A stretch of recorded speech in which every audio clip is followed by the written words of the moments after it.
Bonsoir. We are back. 3 weeks, how long was that? But here we go. The run-in starts here. And some absolutely blockbuster names are going to be on show. And more coming right now through till the conclusion of the Pro D2 season. And one team crowned victors and on their way to the top 14. Grenoble against Valence next weekend. And as always, coverage starts just before 8 o'clock on a Thursday night, where the weekend's rugby begins. And here we are at the Stade Maurice David in the beautiful Provence.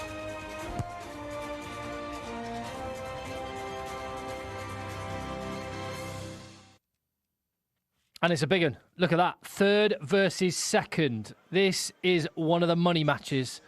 And these two teams will both have designs on being top two, avoiding the barrage and having a home semi-final. And that is just the start of a big weekend. Look at tomorrow night's game, Valence against Oyonnax.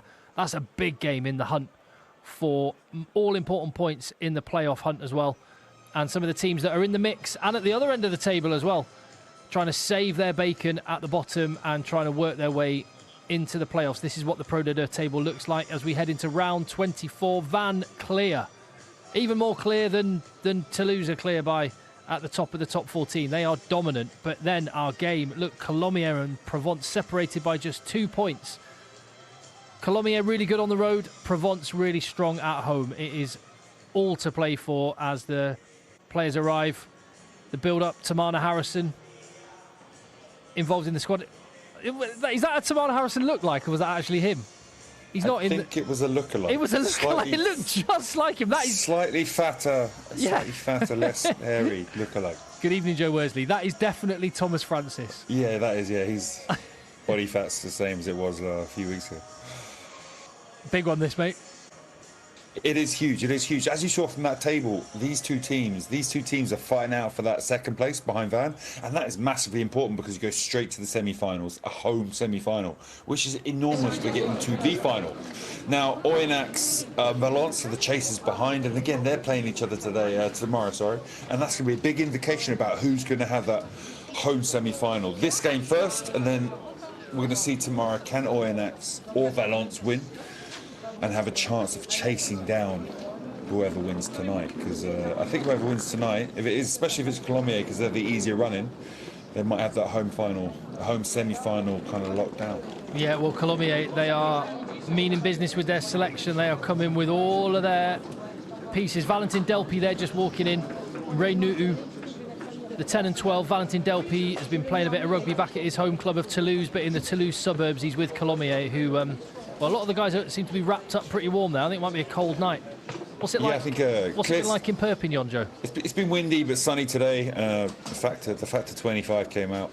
So I think maybe it's clear in Provence and a little bit chilly as at night. There's nothing to stop the heat.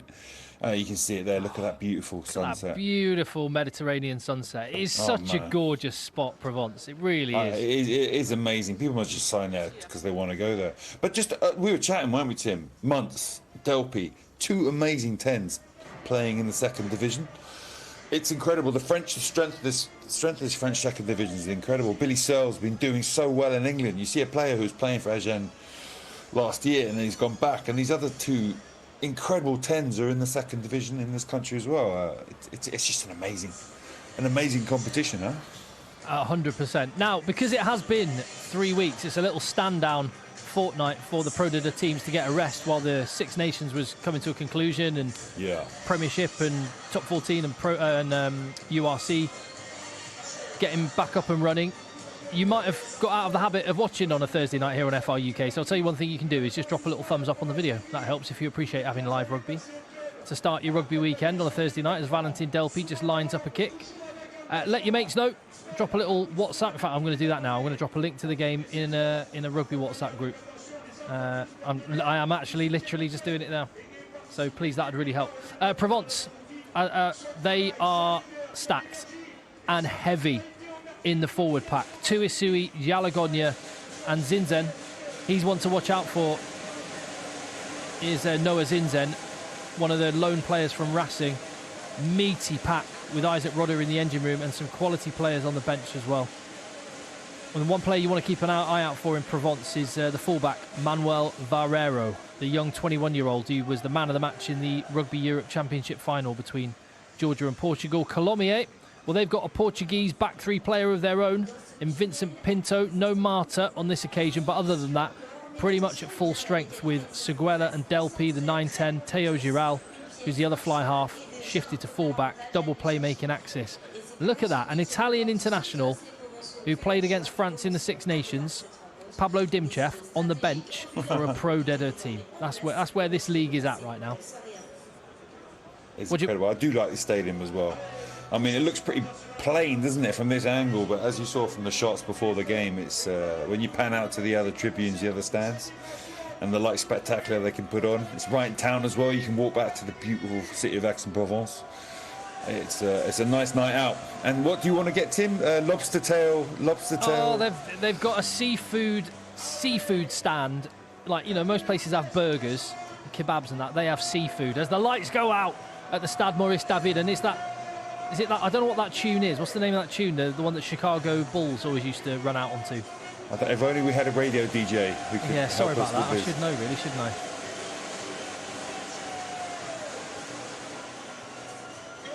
Someone help us from home with the name of the song. Yeah, this feels like a big one. And yeah, Marco in the chat, Delpi versus Muntz. Spot on. This is two outrageously talented 10s. Who, let's be honest, genuinely, Joe, like, they do a job in the Premiership, URC team, top 14. Yeah, this is brilliant. I mean, it's just part of going to a rugby match, as I appreciated at Stade Français, France-England game. And at Twickenham now, it's not just the rugby, is it? There's a whole shed load of cash chucked at entertaining people before and after. And as much as they can do in Pro D2, obviously the budgets aren't as big as the top 14, but they still managed to put on a bit of a show before. That song, by the way, Alan Parsons Project, thank you very much in the chat. Yes. I appreciate that. Sirius, the name of the song. Sirius, that's the one, yes.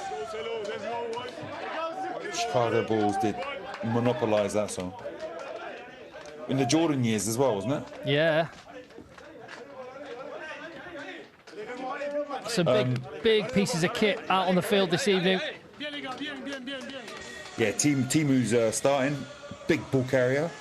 Looking forward to he'll be vital today in giving that Colomiers team that go forward fast ball they need to get cracking and unleash the speed and tempo change of their back line. Whereas Provence, very powerful, more pragmatic, not quite as capable of accelerating like Colomiers, but they've got some X-factor players who can just pull rabbits out of hats in their team at the right moment. So yeah, an arm wrestling, strong team, low risk taking, but with some players who can produce key moments. It's kind of the recipe they've had this year. Philippe Saint-André watching on. He looks like an evil man from a Bond film. Yeah. He's been handed the cash. He's assembled a squad. And top 14 is their target. Yeah, good referee tonight as well. Top referee, I'd say. Very good. Capitaine Noir. Capitaine Leblanc. Artificial turf. So we're going to see some running. And Valentin Delpi gets Colomiers underway, going right to left. Provence, the home team, receive the ball through that youngster I mentioned, Manuel Varero.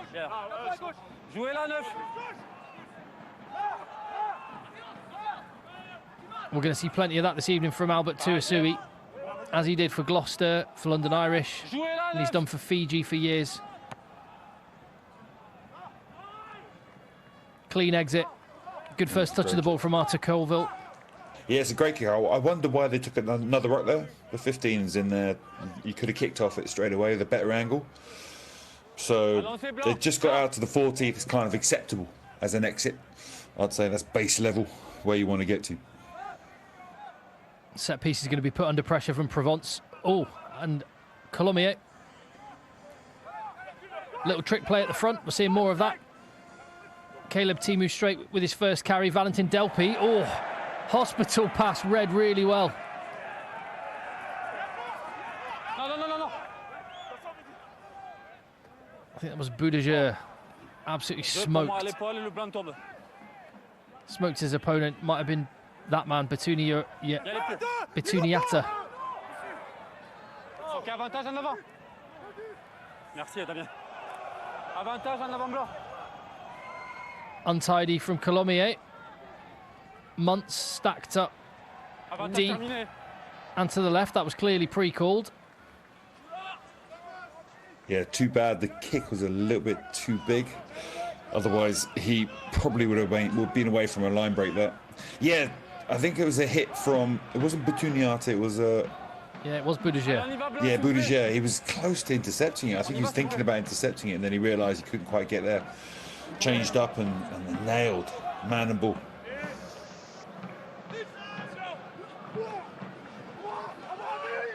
Two from two at line-out time from Colomiers, who go to the maul on this occasion.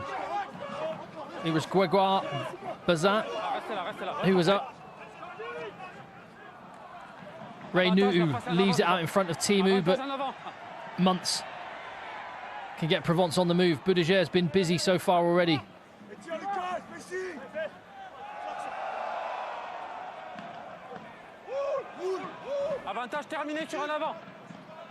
Knock-on advantage is over. Provence are stacking up with depth. But Nostat having to tidy up the mess.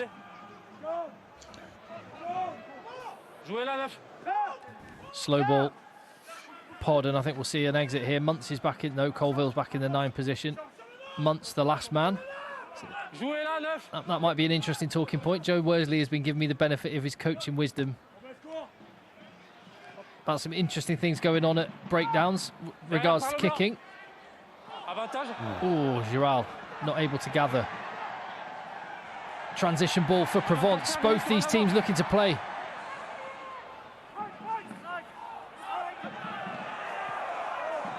Counter ruck from Colomiers.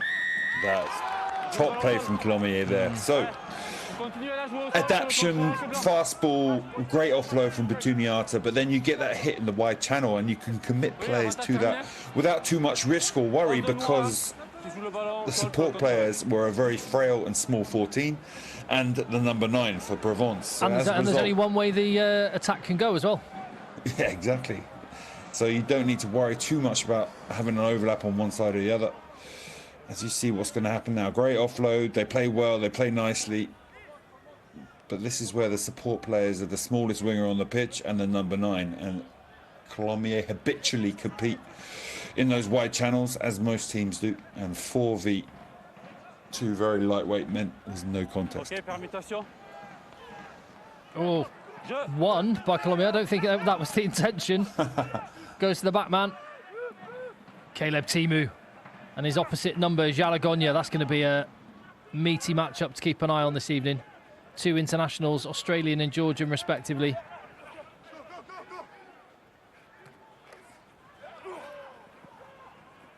As Martin Dulon makes his first carry of the evening. Timu again with another. Oh no, there's Timu, sorry.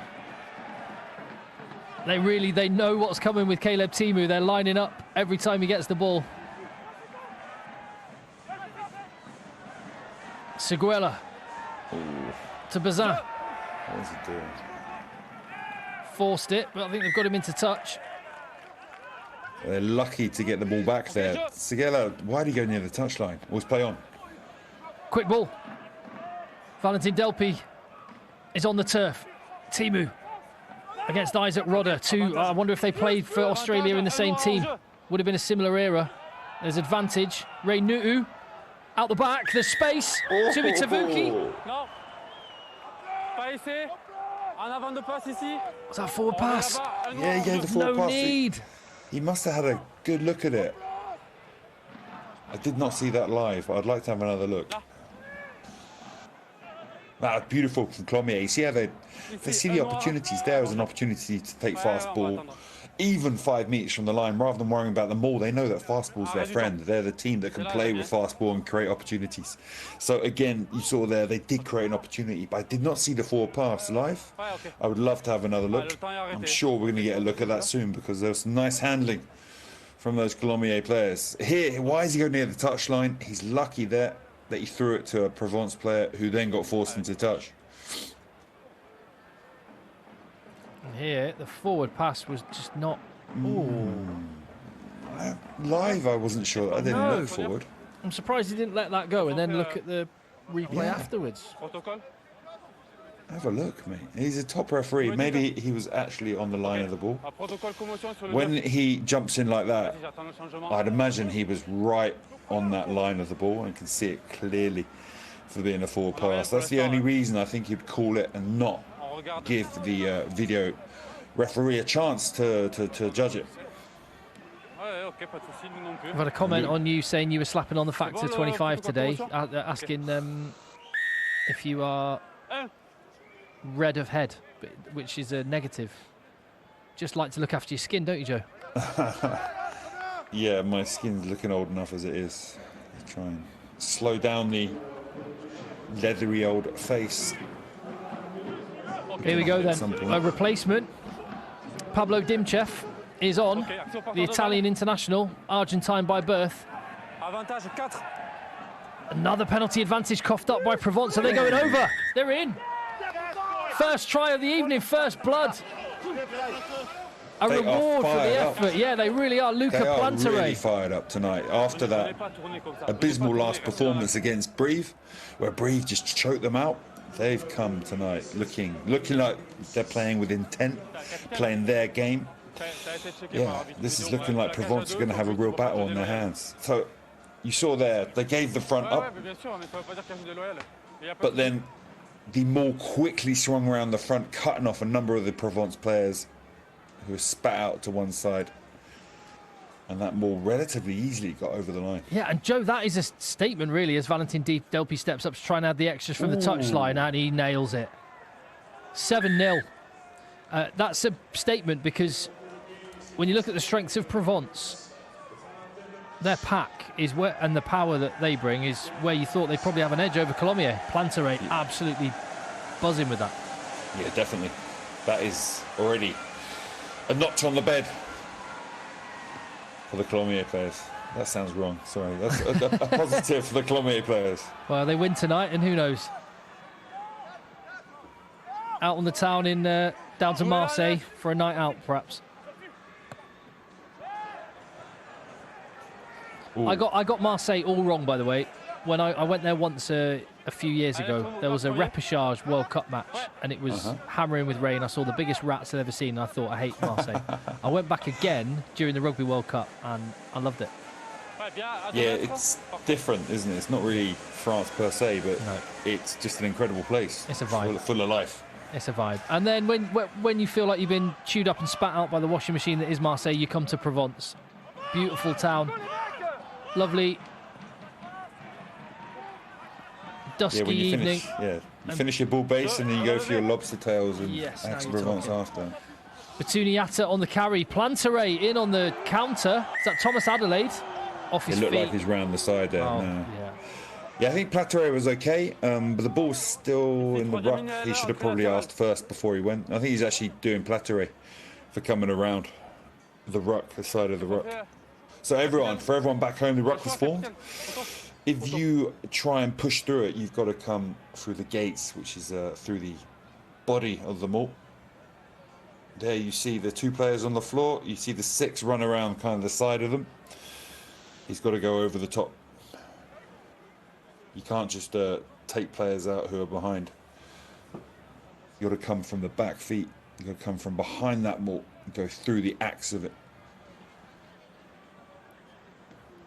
As I say, I'm sure Caleb Muntz would have been on the radars if I know Leicester Tigers were looking for a fly half a year ago. Lots of other top clubs were, but here he is. In the second division of French rugby, arrived from Fiji and Druitt for exactly nights like this. Nails the 3 points. The sting taken out of a promising start from Colomiers. Aix-en-Provence are on the board. Yeah, the locals are wrapped up, aren't they? Fair few bobblets.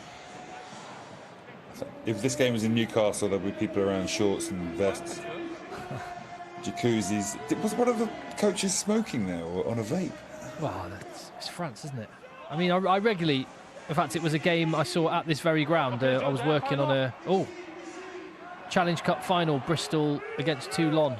And all the Toulon players afterwards were smoking outside the stand. Peak French.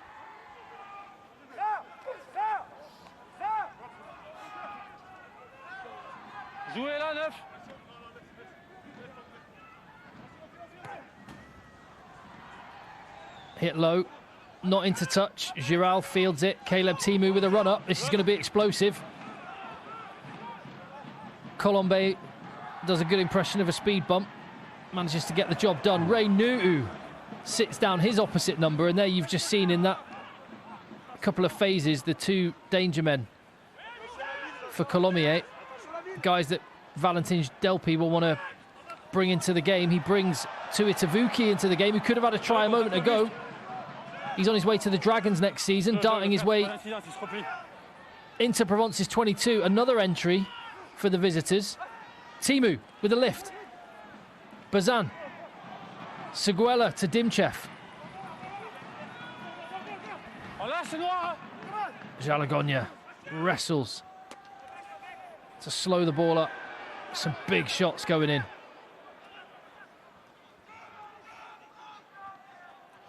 Ooh. Audacious! Audacious! Wow.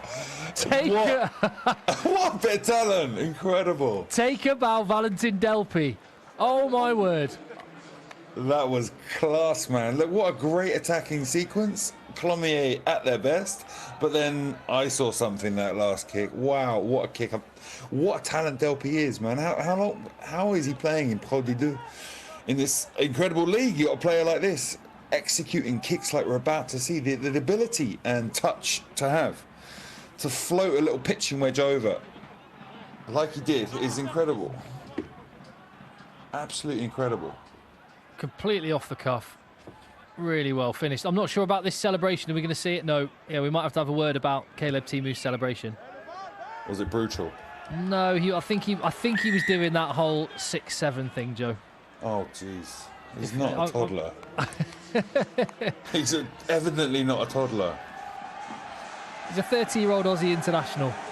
Here we go. Maybe it's for his kids. Here we go. Maybe it's for his kids. For his kids. Maybe his kids got him to do it. That's the only possible excuse.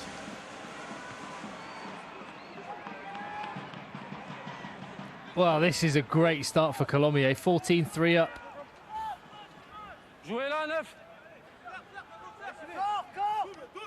Going at just better than a point a minute.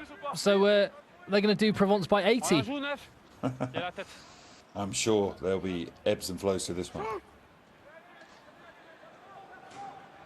Well, Provence will have a bit of territory now. Not quite the length on it that Seguela would have wanted. Yeah. Again, like I say, 40 metres is kind of the base level that you've got to achieve for a kickoff. He's not quite got that. That's in the minus books in terms of exits.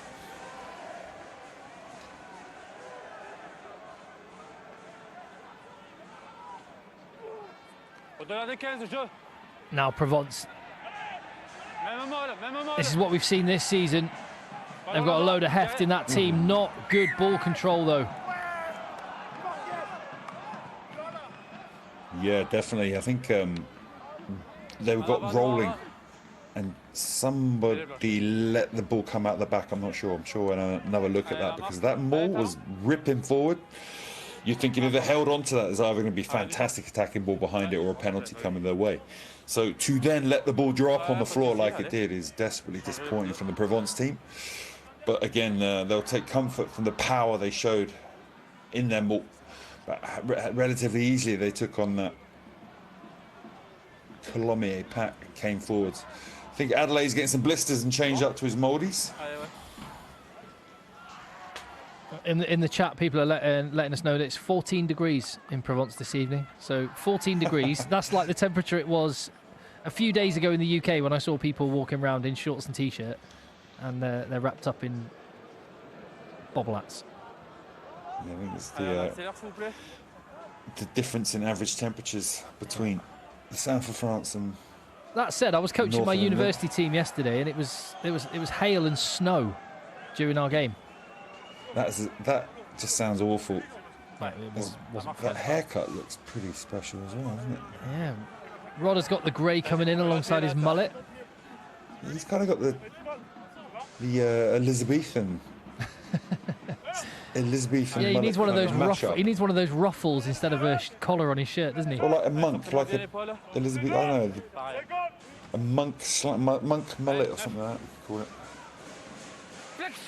Not sure. I'm looking to you, Joe, to tell me who that is. I'm not sure either.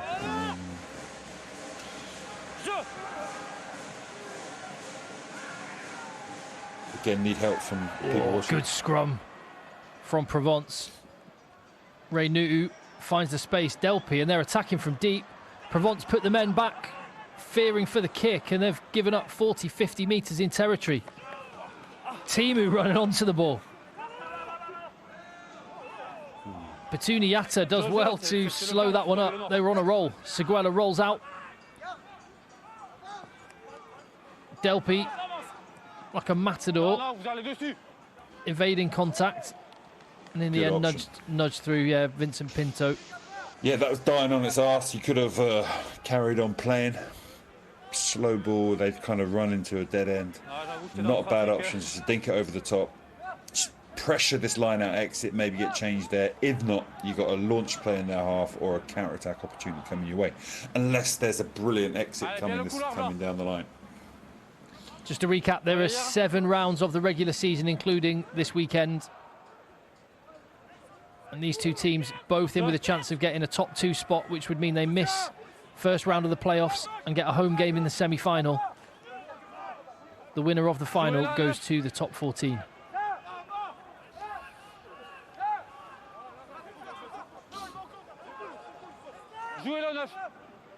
But it also means, if you haven't already, subscribe to the channel so you join us week on week, sometimes 2 games a week, as we get closer to the business end.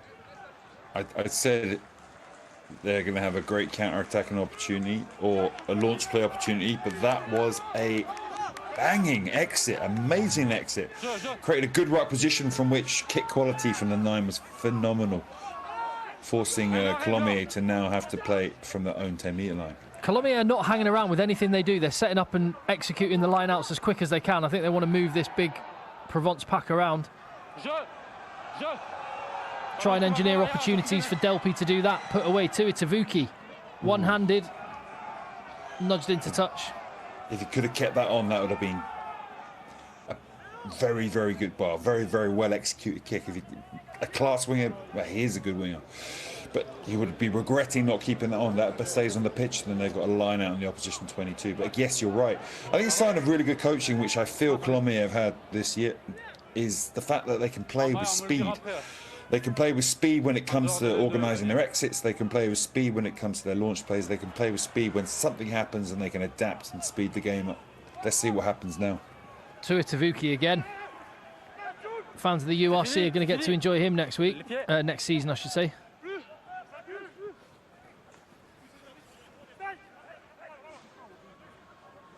Seguela with a miss pass to Nutu. Delpy out the back. Lovely late lift.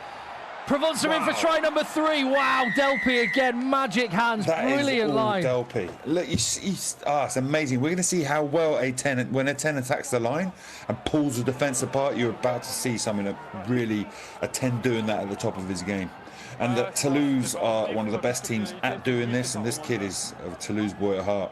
So he runs at that space, waiting for Petuniata to bite in on him, and as Petuniata turns his shoulders to come to him, he makes that money pass. You're so right, Joe. You see it so many times with the 10 out the back. They'll continue running across, but he squares himself back up before giving the pass. Yeah, but that's where there's a big difference between some of these Toulouse players and some French players. Some guys in England, Marcus Smith, for example, does it phenomenally well. Finn Smith can do it pretty well. When they attack the line, it's what's happening to the defenders that make them decide what they do. Whereas a lot of players, especially in England, have been playing shapes and organised plays where they've just got to go through the motions. And they're not quite as good as these players are at taking the ball to the line, seeing the photograph and making the right call. And this is all instinctive. They're not thinking about it. They're just reacting to what happens in front of their eyes. Yeah, comment in the chat absolutely nails it. Delpy is on fire. He really is. Timu, nice little handoff to Bazan. The back row for Colomiers is working really well as well. And they're managing to not necessarily take away, but neutralise the physical threat that Provence bring. They're moving these big lumps around, never letting them settle into their pace. And what an exit. What an exit, yeah. Guys, I can't get across to you. We saw some amazing play from Delpy, an amazing kick for a try. He tapped the line really well and created that opportunity. But honestly, I think what you just saw is equally as valuable to a rugby team. The ability to create a solid ruck and for a 9 to be able to kick like that is pure gold. Very satisfied Colomiers coaching team at the minute.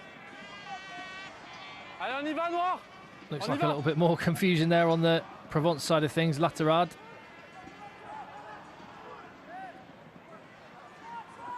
Colomiers don't compete. Batuni-Yatta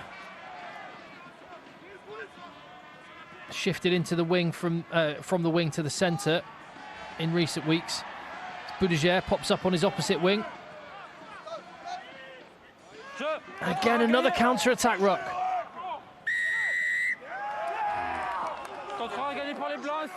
Again, it's something Colomiers have been doing all season. Surprised the Provence players haven't been preparing more thoroughly for what's coming down the line, because it shouldn't be a surprise. But there, again, the support players are leaving too long. They're in weak body positions. And they were getting done by a Colomiers team which have turned up tonight at 100%.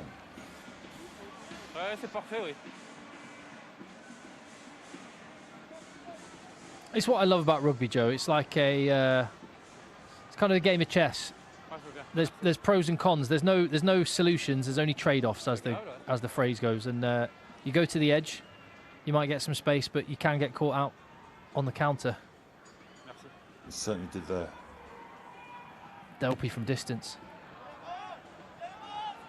Oh, wow, that's not an easy kick, guys. I mean, right now, Dupont and Delpy sounds like a pretty handy 9-10 for Toulouse, doesn't it? I mean, there must be English clubs surely watching guys like that and thinking, why are we not chucking some serious cash at this dude? We thought this might be the guy. Oh, he's definitely, I'm sure he's on some good wedge at Provence, but in the battle of the tens, there's only one winner at the moment. What can Caleb Muntz inspire? Albert Tuasui with some go forward. Colville to another Fijian in Batuni-Yatta. And they're going backwards. And nowhere to go.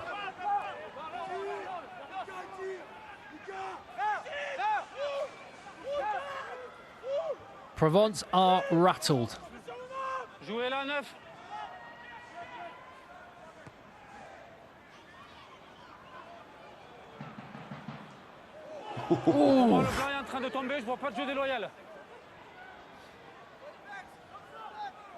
I'm sure we'll see that hit on Giral. He's bounced up like a rubber band. Fair play. It wasn't Delpy as well, was it?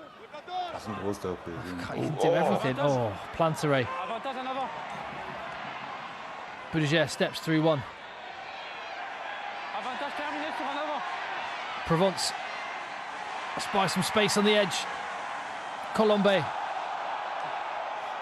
strong on the carry, still on his feet.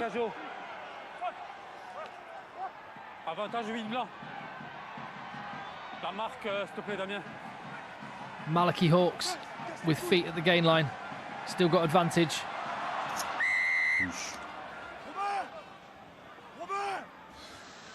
Yeah, just not quite as fluid as Colomiers team, are they? The accuracy of their passing, the timing of their running, changing their lines, taking the ball, manipulating the defence. Are we going to see that massive shot on? I think you're right. I think it was Delpy. Nothing the guy cannot do. Takes a shot like a champ as well. We'll probably see that after Muntzter kicks it to the corner.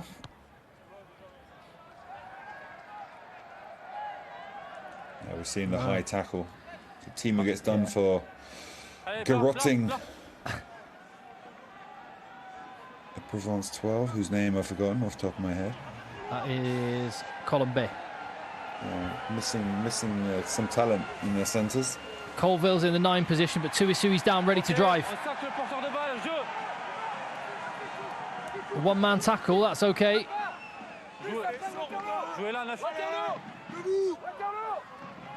Ooh.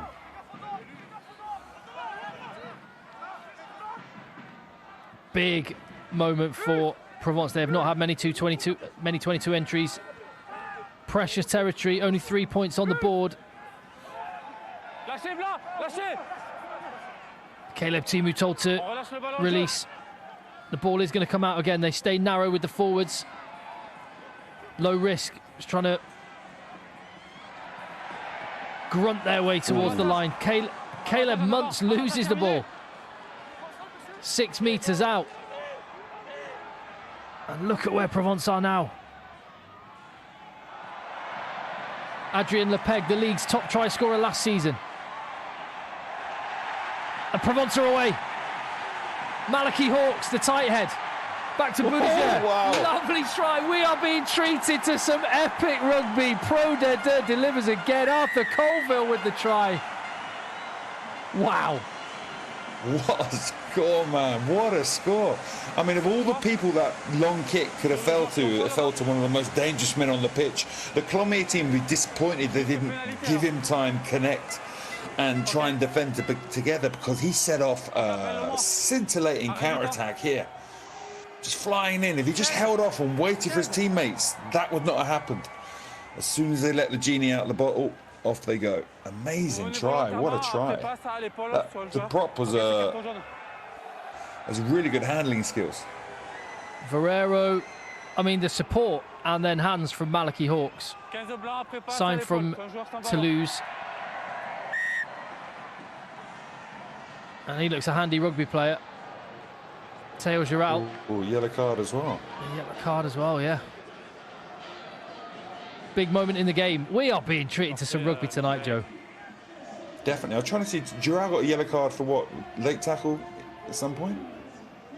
Did he maybe take out the Verreiro, the 15, just after he passed it? Because he was back there trying to tackle him, if I remember. Yeah, well, it wasn't instantly clear. But that's going to make this next 10 minutes even more spicy. This is where Colomiers are going to be have to fight in their way for this next 10 minutes, try and slow it down, try and get some time to get 15 back on their feet. They've been playing really well, but let's see what they're made of now. Meanwhile, in the chat, there's just debate about the true colour of your beard, Joe, and whether there is any ginger in it. You'll be pleased to know. There's no ginger, just silver. Santa-esque. What a game. It's got a pinball. I think that might have been forward from Tuitavuki. It's been given yet.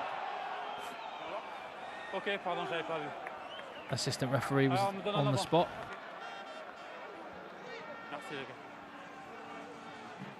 Let's have a look at this.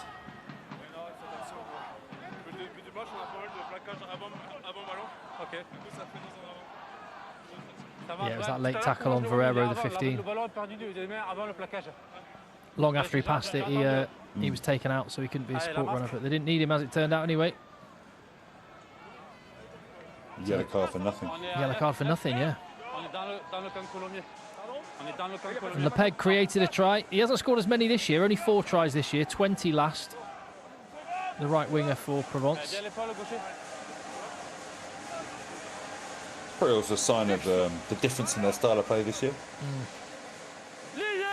Not quite as flowing, but probably a tougher team to play against than they were before. Well, we haven't seen many scrums, and I think this may be the first Provence put-in. I think they're going to go for it. Epic first half already. Still at 12 minutes to go. Ginger. There's no ginger in my beard. I'm going to predict. I'm predicting a scrum penalty here. They're going to keep it in and go for it. They're going to have a pop. They're a man down in the back line. They've got a massive pack. It's not 50-22 either. No. Still, it's a bad attacking scrum to be defending with a man down. Worst case scenario for Colomiers, penalty, and then they get to play it as well. Avantage. There, this. Oh, why did he kick it? That's a bit amateur. He should really have seen that he had the penalty. Should have seen that and had a go. Colville will be disappointed. But he didn't see the referee given the advantage and had a go there. Because with a man down, that's a hell of a scrum to defend.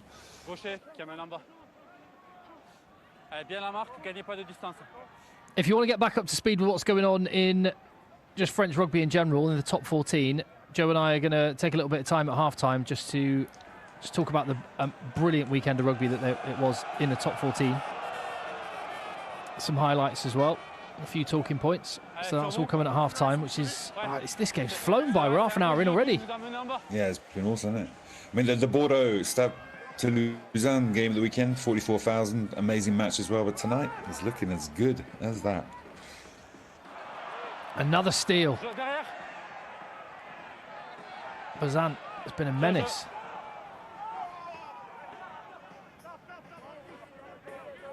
So the scrum worked. Line out, not so much.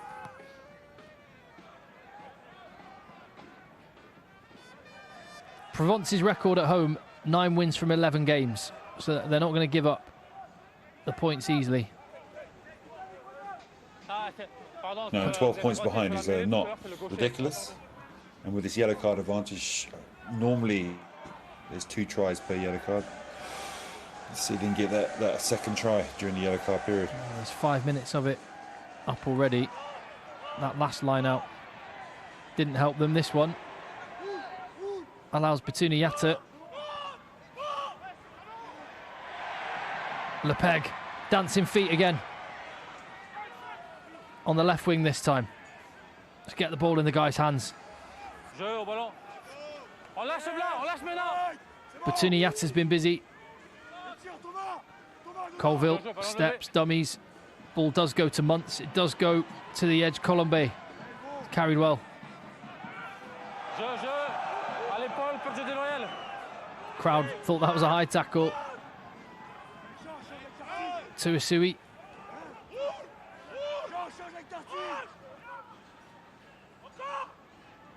Stacking up with depth.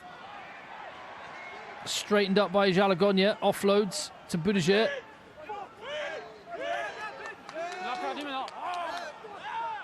Oh, great contest.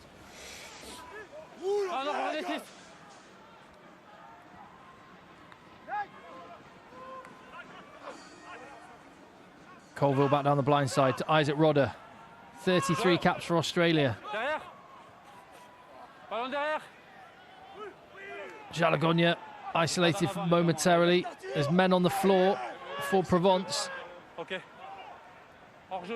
Lepeg was also waving his arm, saying he wanted his hands on the ball. He's been given it. Forward pass. I'm not sure about that. Is it Muntz on the floor? No, Muntz is still fit. No, Muntz is Who is down? It's the Malachy Hawks, the prop. The ball-playing prop. Well, that's a shame because he was having a pretty good game. Looks like he'll be going off though, judging from the number of medics around him.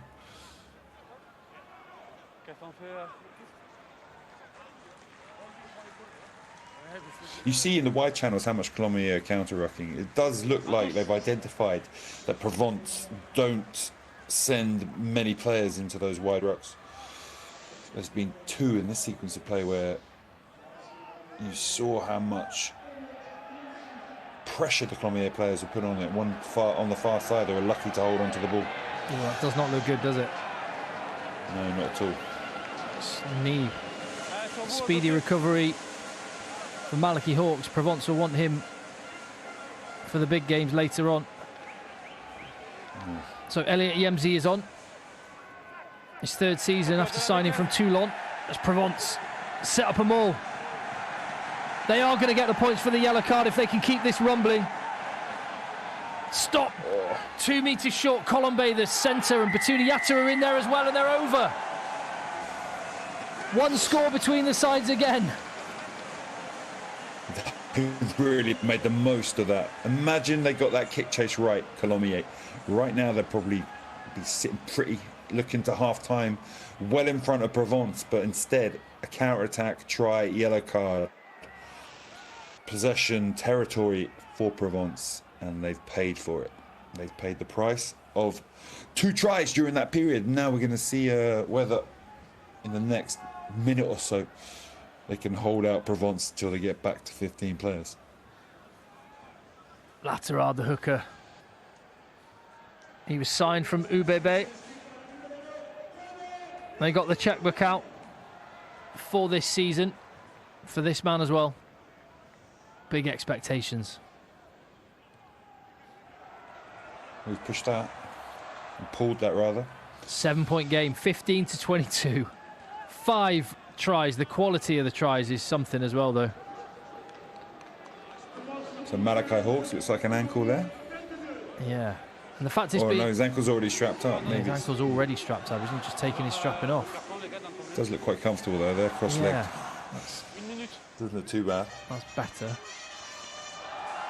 Oh, I can't even believe the question's being asked in the chat. Are we doing anything for the final? Yeah, we're showing it to the world. The Pro D2 final will be here on FR UK. Obviously, come on, we'll follow the journey all the way from one team to the top 14. Can't wait for that. Tim and I want to do something special around it as well, but hey, we'll watch this space. Watch this space. I mean, in fairness, I wonder if that's just a big fan of FR UK who remembers the fact that I was on a plane to Greece when the final was happening. I booked my holiday before we managed to acquire the rights for FR UK. Couldn't get out of my family holiday. Nor would I want to if the missus is listening. Albert Tuasui. Oh.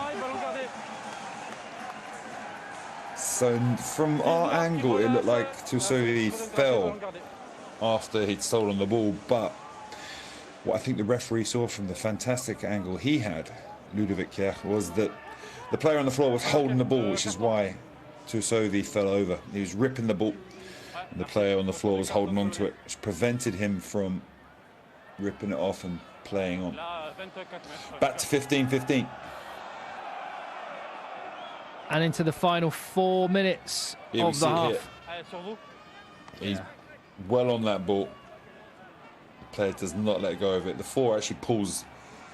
It's quite a good idea sometimes if a player is well set, no window to hit, to pull him over the ball. But the referee was right there, saw the player on the floor holding on to the ball. At the tip of the jump, Zinzen with the catch. Tuasui takes it on. Ball spills out. Colville tidies. Could we be heading into half-time all square? Another 22 entry for the home team. And there's space, there's numbers on the right. They don't use them. Several Provence men had their hands up wanting the ball. There were spaces in that Colomiers defensive line. Ooh. But the chance has gone. So what happened to the 7 there? He really reeled around the corner. I think he got a clash of heads. But the referee penalised, I think, the ball carrier for not letting go of the ball when he's on the floor. He got up again and carried on running. If you put the ball down on the floor, jump back up, you're fine. If you just keep the ball in your hands and carry on and get up after a tackle, that is illegal. Here you're going to see the clash of heads. Yeah, Jalagon, yeah. Oh, it was Colomiers as he was cleaning out. Unfortunate.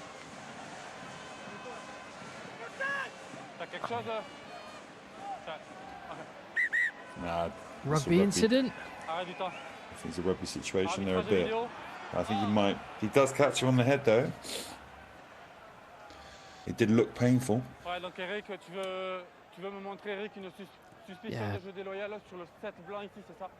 I think the referee's going to show a bit of empathy with the players, and it's a dynamic, fast-moving. The guy was hinged when he was and he's cleaning out a ruck.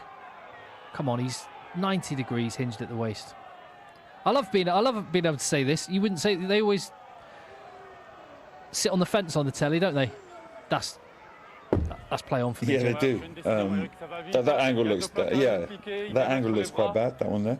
But you're right. The player is completely bent over. The player coming in. Is it on the wrap? Is it going to be all on the wrap? Maybe this will be a penalty or yellow. But he's bent right over. Can the player get to any other part of his body very easily? If he gets a yellow card or anything for that, what would be the coaching point from your point of view as a coach? What would you sit on a Monday morning and say, do this differently? You want to tackle the tackle when your player's been held up in the collision and he doesn't go to deck. You want to tackle the tackler. And get him down, but yeah, so he's just given a penalty purely because there's hit on the head.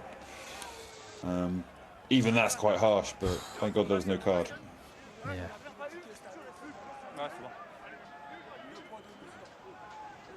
He doesn't look too happy. No.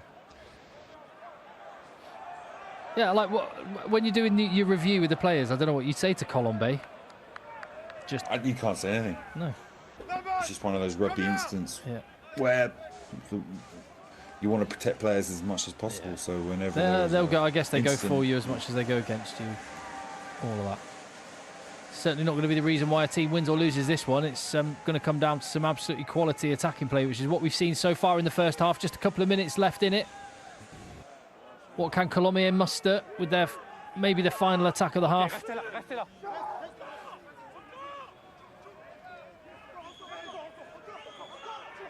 And if you're just tuning in, you have missed some absolutely epic tries. You might have a chance to look at again before the second half. Provence are going to get one more chance to attack them at the scrum time.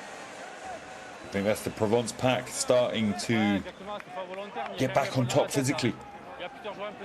The Colomiers pack put together some really good mauls earlier. We're producing the far better attacking play, but their maul was manhandled, to say the least. You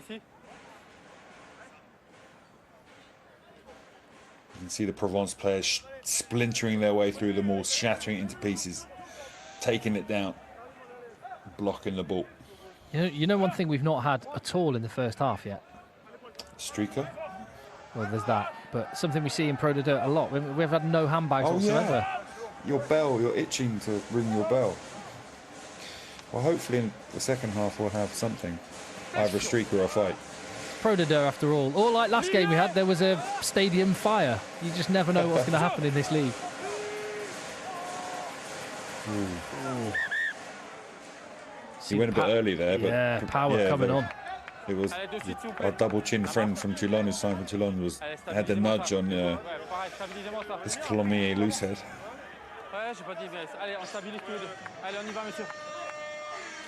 Sorry, who signed for Toulon? No, sorry, he was a Toulon Academy kid. Oh, right, yeah. Elliot Yemzi. Yemzi, that's it, yeah. Double chin prop, but he's a good scrummager.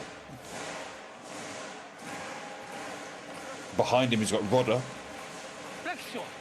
And a very powerful background too.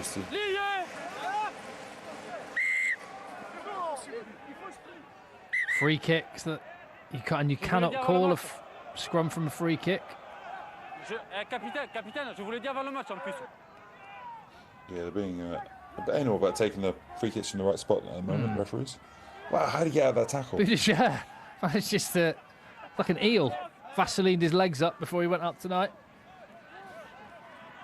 It's like you in Manchester when you go out. Lovely dummies. Oh, wow.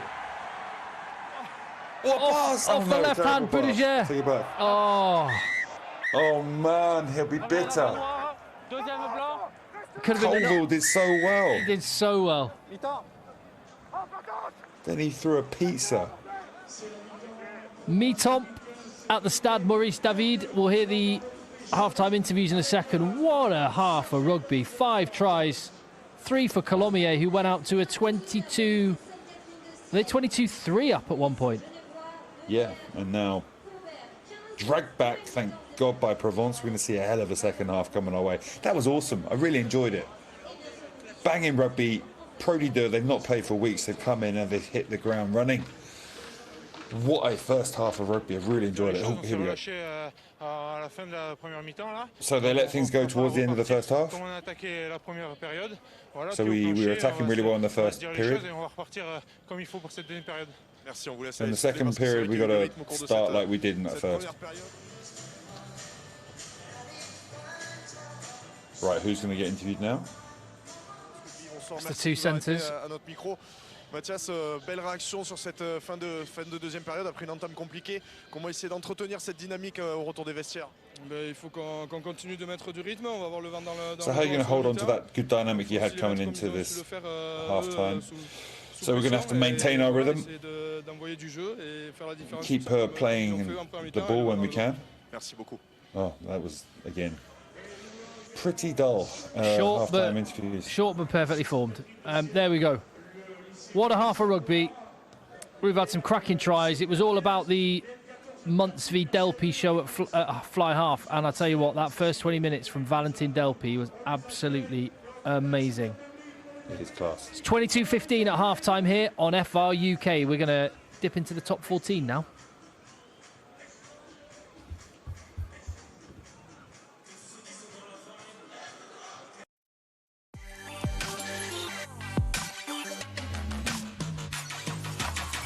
All right, let's turn our attention to the top 14, which, well, another round of games. We had a massive round of games at the weekend just gone, and we'll come on to that in just a minute. But Joe Worsley, part of the Perpignan team in the backroom staff, I want to get a sense of what it's like at this point in the season. You've got all your internationals back. You haven't got to worry about players going away.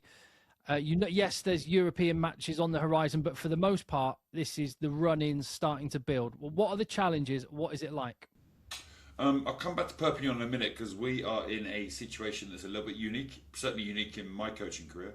Now, we historically with Bordeaux, with Cast, it's 11-month season. So this period with Bordeaux, we lost some of our leaders. They went away, the internationals. When they came back, it did give us a massive boost. At one time, two leaders got injured playing international rugby. They didn't come back for a long period, and it really affected the team. So a lot of your internationals are big leaders for the side. Bordeaux, for example, with players like Lucu and Jalibert back in the team, are a different proposition. Toulouse has got so many internationals. Again, they're a different proposition when it comes back. So a lot of people think about this period, we've got to re-gel the team, get them back together, especially if you have many internationals. Toulon, who we're playing this weekend, for example, all their internationals have come back now. They're doing a stage, a camp, in the hotel that England stayed in, which is not far from Girona, not far from us. So they take this moment to try and bring the squad together, get that cohesion back, and get everyone motivated to really attack the end of the season. Because remember, you've already been going for so long that sometimes motivation, focus can waver at times. One of the toughest things about the top 14 is the length of the season. And the people that tend to win it are the ones with managers who tend to be able to motivate the team constantly and keep them going. Evolve, change things enough but not too much, and just get the team on a level so when it reaches this period now, it's still fully motivated, engaged, committed and ready to go towards the end of the season. We will talk about the, as you say, unique situation that Perpi are in, or that you are in with Perpignan right now, and I'm curious to know, Joe's going to take us through the matches from the top 14 at the weekend. I'm wondering how much time or any time he's going to spend talking about that Perpignan-Lyon match. But take it away, Joe. I'm too sad about it. I'm really pissed off. Anyway, Bordeaux was a cracking match. Sunday night, full Atlantic Stadium, 44,000. I know both teams are missing several good players, but man, it was a match hitting hard. Some incredible tries like Toulouse here, their first one from a turnover. They're so dangerous, and when they get any kind of space, any kind of speed, anything on the ball, as you see here, Roman and Kamat scoring a great try to kick it off with. But then again, another turnover, this time from Jalibert jumping in on a ball. We're going to see it shortly now.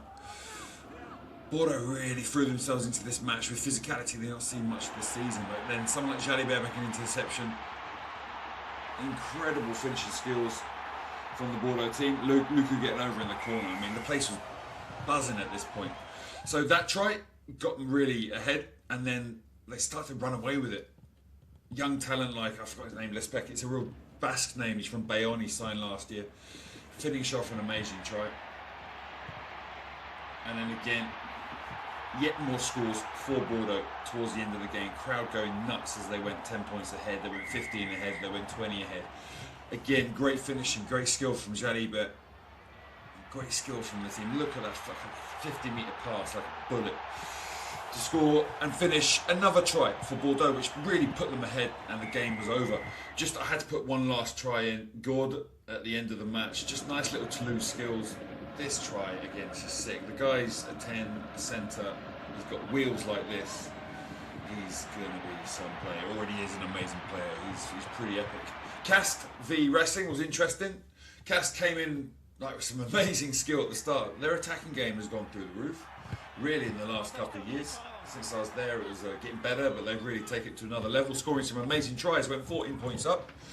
But then Racing, just capable of scoring. They got physicality and some X-factor players. Habosi here just bouncing people off. He's like tackling a tree, this man. It just is so difficult to hit. And then just running players, Nathan Hughes, players like him just running onto the ball afterwards to score a nicely taken Racing try. Yet more Fijians causing havoc. Tuasova was ripping it up. And they got a number of talented Fijians, like you see there. Again, Racing ran away with it at the end. Just put in Bayonne v Montauban. Bayonne ran away with it. The comeback for Capella, first game back, finishing off a try really well with a nice in and out, set up the player. Clermont Montpellier, listen, Montpellier, the dark horses. They're so difficult to play against. They give nothing up. Their set piece is amazing. Their D's really good. They give no turnovers. They score points. They are so tough to play against. I think Montpellier could be one of the teams that challenges Toulouse this year. La Rochelle picked their game up. It was quite tight. And then just towards the end of the game, Niniashvili had been amazing all day. So sets up an offload, gets back on his feet, runs onto the ball again, attacks the line. Again, generating fast ball for his team. And this one, money time. Jack now just arrives on the shoulder of Legaric. Line break, try, end of the game in the 70-something minute. Okay, crowd going wild again. Jack now rolling back the years. Stade Français, my other dark horses, are really coming through well at this point in the season. Toulon went ahead. The game at Toulon. Tough place to go and play. They've had issues with Mignoni, their boss. Was stressed out and had to take 3 weeks off because of the stress. He's come back now. Again, they got issues. 50-22 there from Barret. But then he just chases it down. This is where they're quite good now. They're reacting to these moments. Amazing kicking game, and then just taking the 50-22 really quickly with some incredible skills, put players in. But they've also got power. Their scrum is deadly. Their maul's really good, and they've got powerful ball carriers that can even roll over Toulon. So Stade Français for me are another team that's special. I didn't put any Leon USAP game in because I'm just still annoyed we lost the game we should have won. It's really, really hotting up, and you're right about Montpellier, and it's really good to see Billy Vunipola. Really psyched as well. He's so motivated. Yeah. I talked to him about it. Listen, we need to go interview him soon. We'll set that up because something's happening there. He's loving being part of it. It'd be interesting to compare to his days at Sarries. Let's touch on the situation at Perpignan. Not so much on the painful defeat to Lyon, but just the situation you find yourself in where, realistically, barring something miraculous, I mean, you're not going to finish above 13th. Yeah, I mean, Bayonne were the closest to us. We've always had this 14-point to 18-point difference with the teams above us. And then the weekend that Lyon won at La Rochelle, we just lost at the death against Racing. Really, at that point there, it became very difficult to catch the team who's above us. Now, this means we've got 6 or 7 games left. We've only got 1 point out away from home this year so far. So we've really got to improve our away form and try and improve the team as much as we can. Keeping them motivated is going to be really interesting. I'm sure they're going to be super motivated when it comes to June the 14th, when we play whoever loses that final of Pro D2. But that game, everything's going to be on that game. It's all about now keeping the team ready and trying to build them up and get them to that one match that's going to decide the season. The psychological side's huge. And the physical side, you want to make sure that they're training hard, they're not over pushing it, catching injuries. It's a really interesting challenge, one I've never had before. No, and like you say, that the psychology of it, particularly you've already touched upon the getting better away from home, because for anyone that may be watching and not aware, the second bottom in the top 14 has to go on the road away to the runner-up of Pro D2 for the access match. And it has just been tight and tense. It's, I mean, absolutely dynamite. But it's going to be an intense day, that one. Jeez. Yeah, that will be crazy. Perpignan obviously came through against Grenoble last year. It could well be one of the teams that we're seeing this evening. Let's get back to the second half of Provence Colomiers.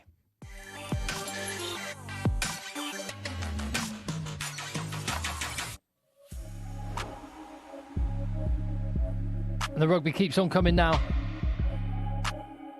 There's been a break, but it's week on week on week. Grenoble Valence next Thursday. Build up from 10 to 8 UK and Ireland time, and we're live in the Alps at 8 p.m. next week. That's going to be a cracker. And do you know what? Because it had been a couple of weeks, I wanted to catch up with exactly where all the rugby was, and I genuinely went to Roastbeef Rugby, our friends. Go and check out Rich and Rob on their travels around France, all their thoughts on French rugby. We love them. Go and check them out.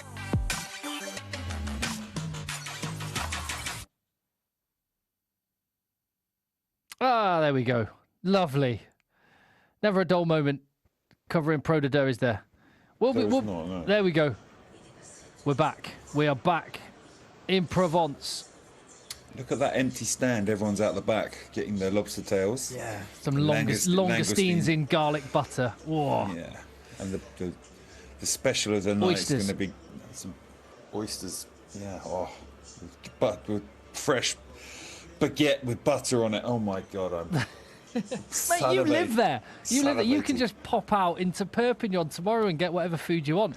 I went to Intermarché today, and even Intermarché had some fresh baguettes, which I got out and was 19 times better than any kind of fresh baguette you'll get in the UK from Intermarché.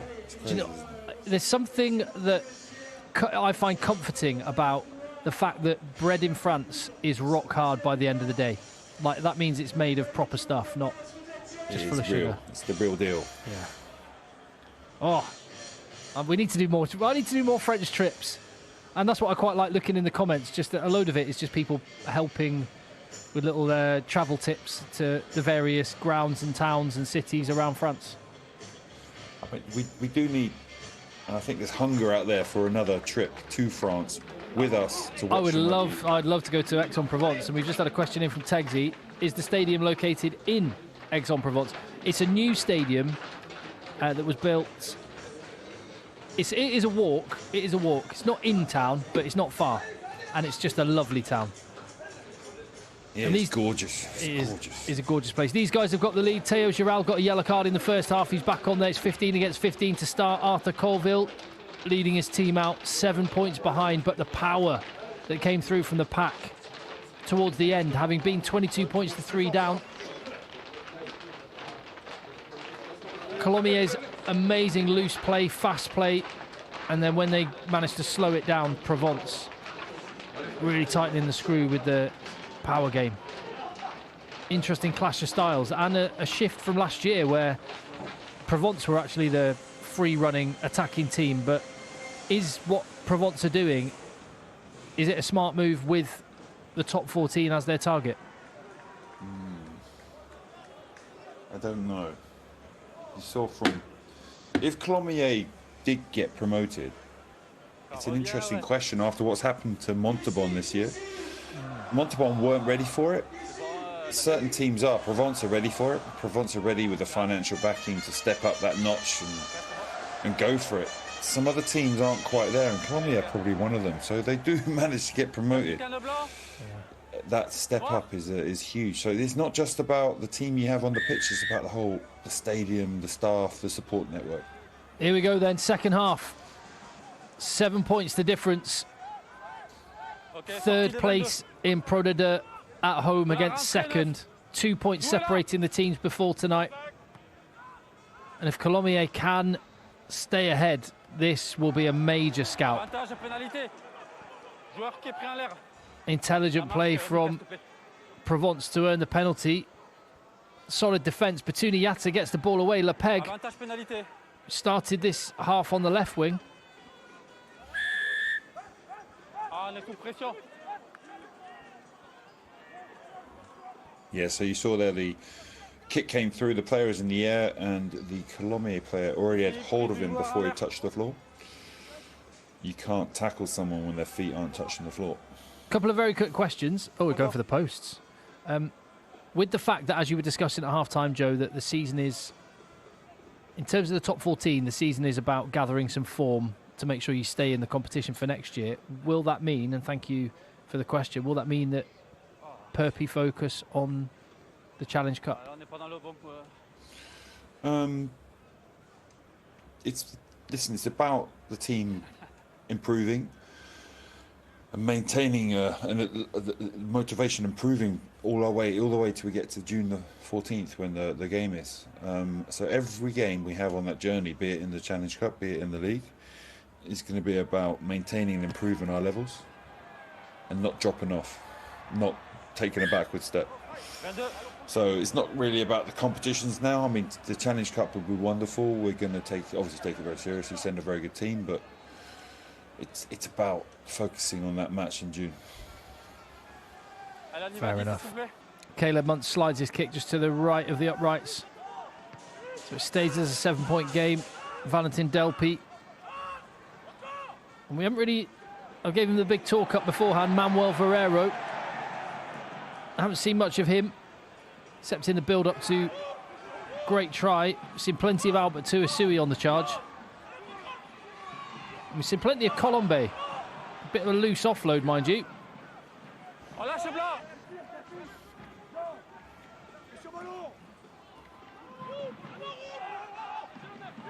Tries to score a Laterade, flips it off the floor. Maybe Colomiers had options outside, held on. It's been lower risk from Provence. You see how there's line speed from the Colomiers team? The line speed from the Colomiers team is preventing the Provence team from getting to the edges, and they bounce back to the inside, which means they keep going back 5 meters every phase until that New gave away a penalty, probably unnecessarily. The referee deemed that he ripped the ball off the player when he was already presenting it on the floor. So I think we'll see it here. So the player's on the floor, the tackle's been made, he has to release him and then go on the ball again. So in effect it's not releasing, yeah, but it's quite a tough one on New there. Yeah, quite tough on New. Quite hard to read when the player's knees are on the floor and you're still holding him and the ball. Laterade's had one try. He's got his hands on the ball. Thomas Adelaide is all over that. He's a menace at line-out time. Direct from Colomiers, looking for another offload. He's got those octopus arms out the back of every tackle he goes into. Zinzen on the carry, the replacement Yemzi. Colomiers again.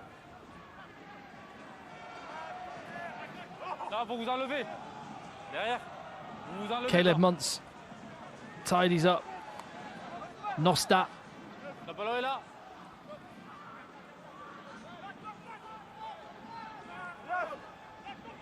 Colville goes left, then right.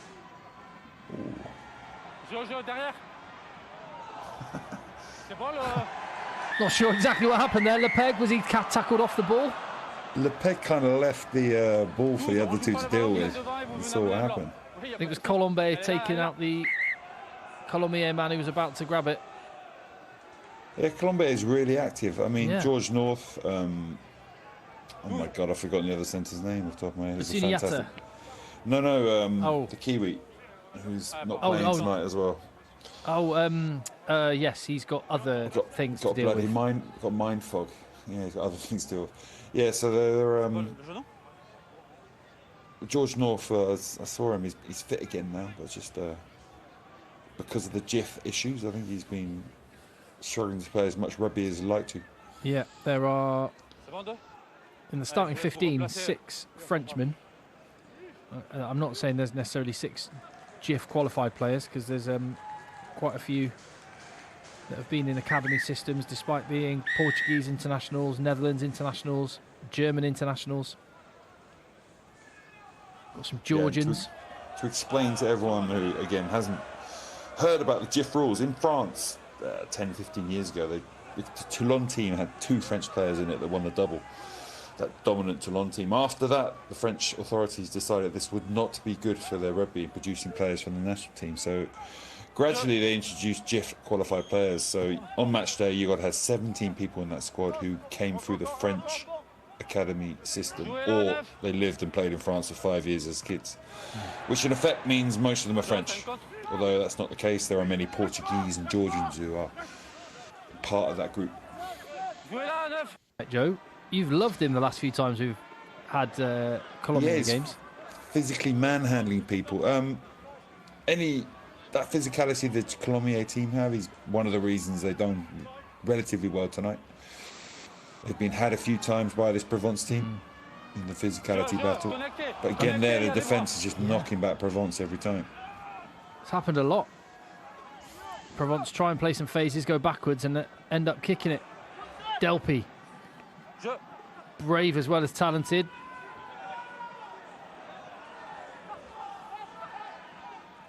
Doulon going nowhere.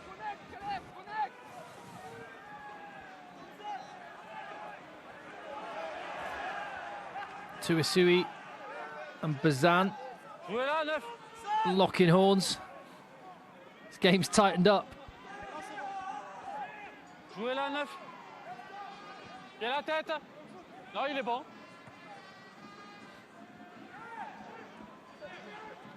Got a little game of chess unfolding in front of us at the minute. Spoils one by Colomiers. They try and speed up the ball now. Adelaide gets it out. Doulon. No ruck needed. Delpy's on his way.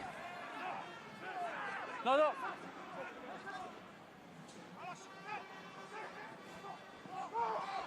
Centres on both teams are offloading for fun. There's some of that physicality from Adelaide Joe was talking about. Tuitavuki missed. Ray Nutu lifts to the prop. Absolutely smashed by Tuisui. Defence is stacked up. Nowhere to go for Delpy. Evades one tackle. Smashed by Batuni Yatta. The ball is loose. Larieux.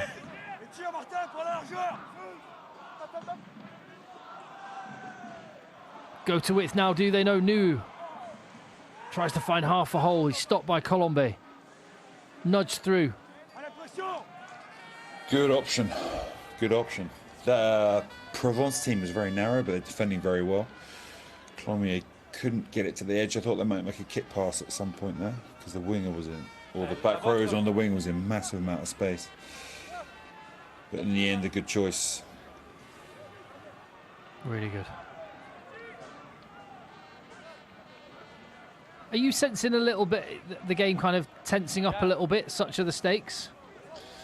Yeah, definitely. I think the Colomiers defence is all over the Provence attack at the moment, and their Colomiers produced some good moments. Then Provence got back on top of them with their defence, dominating them physically. Again, Colomiers putting through this good kick. Can they pressure this more? Can they pressure this exit to get some sort of opportunity out the back of it? Yeah. So now there's going to have to be another ruck before they kick. They can pressure this ruck now. Oh. Colville with the exit. He'll be looking for some length on this. Yeah, great kick. Great kick. Carry back, Giral. Gives Vincent Pinto a treat. Don't know what Pinto did to deserve that. Caleb Timu, he's popped up with one try on the touchline. He's on the left-hand touchline, running free. Isaac Rodder. He's not getting out of that. No. Oh, maybe it's not. Laterard, the hooker. And is there a breeze? Because there's some Proper length on these kicks. Giral back there on his own. Toying with Colville, who gets him in the end. Batuniata on the counter. Tuituvaka. Did really well, Tuituvaka there. So he locked onto the shirt. Tuituvaki, sorry. Locked himself onto the shirt there. Yeah. Anchored down to survive the 3 men who were trying to push him off. The crowd are back from the seafood stand now.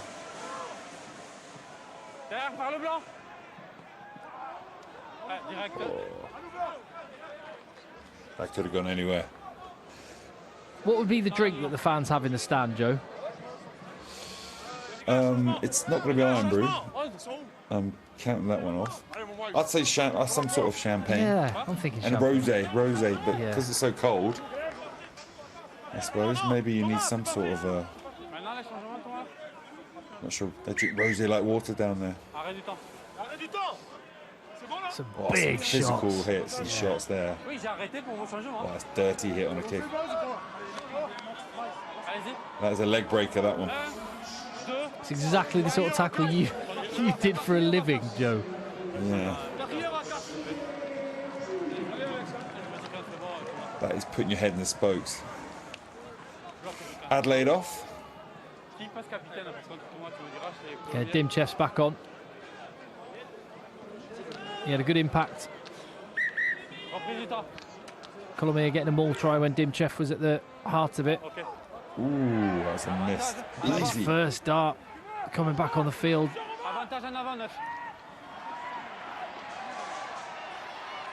Colomiers had a busy evening. Caleb Timu trying to get to him. Space on the right-hand touchline. Colomiers backing off, and Varero trying to attack it. Loose offload, Muntz tidies. Manages to get away from his opposite number.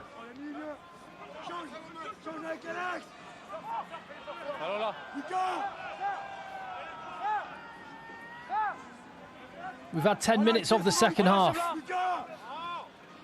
Very, very significant 30 minutes ahead in the Pro de season. We could be looking back when it comes to the playoffs at this being critical. Tuituvaki powers through down the blind side again. Plantere scored the first try of the evening for Colomiers. You've still got one man down.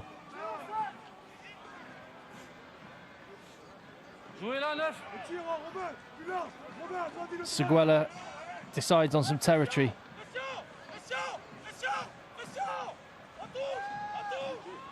Muntz just stays in field. Will Colville set this up for a kickback? I think so.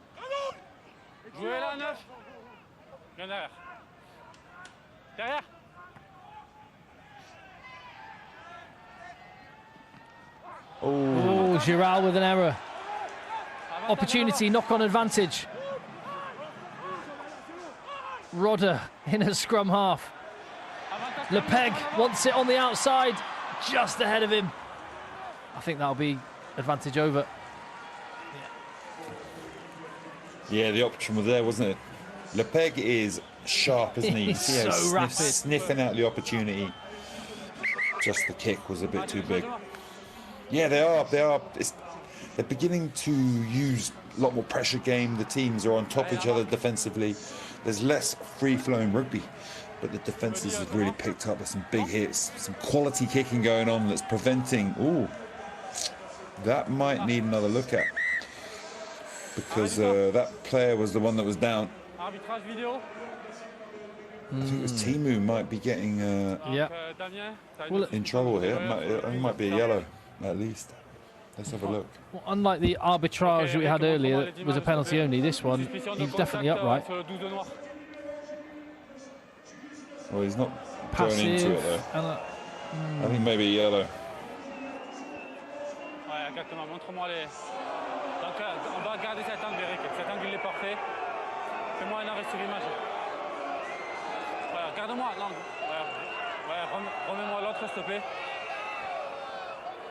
Can't see an angle if there was Definitely head on head.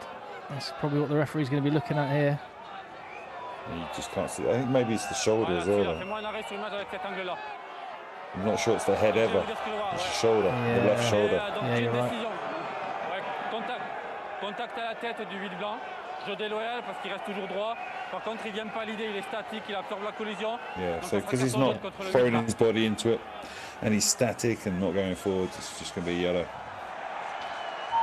Again, if you're high in those situations, there's always a risk that that can happen. It's trying to get people to lower their bodies whenever they get into contact situations. Sometimes it's difficult when someone else is tackling them, you're not sure who'll be part of that tackle. Accidents can happen, but gradually I think you'll see people adapt, and they have already adapted. Yeah. Far fewer head collisions these days than there were before, due to how the referees are refereeing this area. Yeah, if he'd have gone into that before, so he would have been looking at a orange or red. Yeah, definitely. Now the crowd getting behind their men. 7 points down. They scored. Well, there was the try that came after the Giral yellow card, and then they got another while he was in the bin. Yeah. So it has been costly. Big moment. Head in from Tuisui. Laterard has his hands on the ball. Jalagonia is in there and pumping, as is Zinzen. They've got a roll on now. Zinzen breaks. Tackle just short. They're a metre short of the line. Critical moment of the match.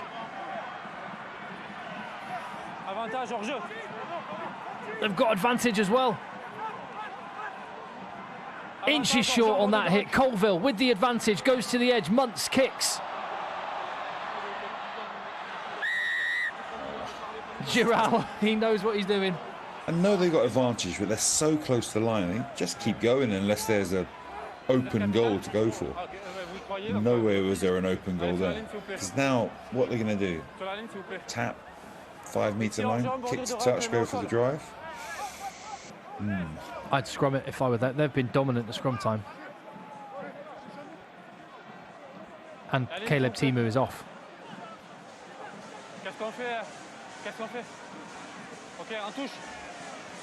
Line out again. Do you think he broke off early? Nah, she's all right. I think he's okay. He was still moving forward, Joe. I'm not sure he needed to, but it's one of those. If you go, you've got to make it, haven't you? Try line either. That was pretty well set. Yeah, that does look a good wedge. It's exactly when Colomiers would probably want Thomas Adelaide on the field. He is off it. Miles Edwards, the former Wasps and Worcester man, is on. As they break again and fall just short. Colomiers will be looking to try and hold up. Oh, he's got that. Try scored! And Vincent Pinto bounced straight up off the deck. The number 14 for Colomiers, incandescent at the decision, went straight to the assistant referee and appealed, but it's a try again for Laterard. Yeah, I think he was implying there was double movement. Well, I'm sure we'll see that shortly from the camera in the corner. But again, that maul, I felt like they broke off too early. They set it so well and that front group kept going. For some reason, this back group splintered off early. Because really, that's still so solid. Miles Edwards, always power, couldn't get through it. We're going to have a look now. If there is anything to see, it'll be on this movement. I think Pinto thought he was on the ball as well earlier. Oh, no, yeah. Ooh. Down and then up, I think. Try stands. And is it going to be level? Off the post. What days. 2 points in it. 24 minutes to go. 6 minutes of which Provence are going to have a man extra, and the tide has turned. 22-3 to 22-20. And he's had a impressive game. Barrel of a man. Yeah, he's quite a few games you would be last year. Not quite good enough to stay there, but looking good tonight. Oh, no idea what happened there, Joe. Yeah, that was Pardon, j'aurais pu vous la laisser, je vois les some sort noirs. of bundle. On revient ici.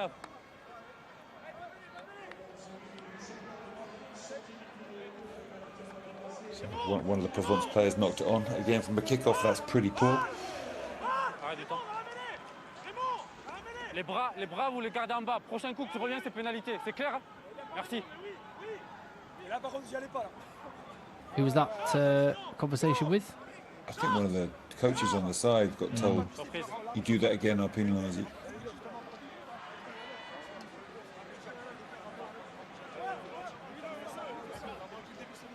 The ref taking no grief at all. I like it. How animated are you as a coach, Joe? We saw that shot of when Perpignan won the other week. You were celebrating in the coach's box, but Yeah, I enjoy that. I don't think there's ever any point giving referees grief. They don't intend to make stupid decisions sometimes, but it happens. Just as players make dumb decisions. And I made dumb decisions as a player, so these things happen. It's frustrating. So yeah, I'm not someone who tries to get too animated with the referee. Can't control him, there's no point worrying about it too much. oh, Colomiers have crucially got territory, a chance to wind the clock down a little bit. You imagine they're going to keep it fairly narrow with Caleb Timu off the field. On lâche au noir. Les pieds. Delpy just sitting, waiting for the moment. It comes to Delpy, who goes for the drop goal. He's looking happy with that. Ah, it's no good. Not quite Jerome Bosfiel. Envoie 22. No. He's had a great game, particularly in the first half, and that was a good option. Yeah, definitely. Just the execution wasn't there. Oh, Miles Edwards sat him down there. That was a stinger, I believe. Yeah, I think it was the youngster Zinzen. Allez, on y va, 10. Giving up about 20 kilos. Came Yeah. in with some desire, but yeah. Got his shoulder rattled. The moustaches are all the rage with the French youth, aren't they? It's gone from Yeah, they mullets are. to moustaches. Avantage. Many more moustaches in France than in the UK, that's for sure. Ouais, je pense pas que ça soit volontaire. 7.